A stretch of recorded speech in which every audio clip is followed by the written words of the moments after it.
முருகப்பெருமான் என்றுமே நமக்கு நன்மையே செய்வார்.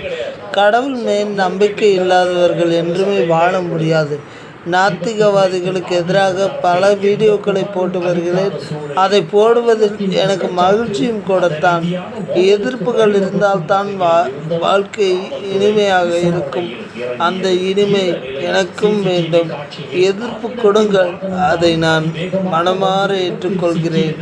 நாத்திகவாதிகளுக்கு எச்சரிக்கை விடுக்கிறேன். கடவுள் நம்பிக்கை இல்லை என்றால் நீங்கள் வாழ்வதற்கு அர்த்தமில்லை. நீங்கள் படைக்கப்பட்டதும் நாங்கள் படைக்கப்பட்டதும் ஒரு இயற்கை சக்தியால் தான். அதே சக்தி தான் கடவுள்.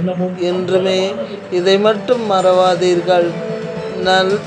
லைஃப் நல்லாயிருக்கும். நன்றியுடன் ஐயம்பெருமாள். என்னுடைய வீடியோக்கள் உங்களுக்கு பிடிச்சிருந்தா லைக் பண்ணுங்கள், ஷேர் பண்ணுங்கள், சப்ஸ்கிரைப் பண்ணிக்கோங்க என்னோட சேனல். நன்றி.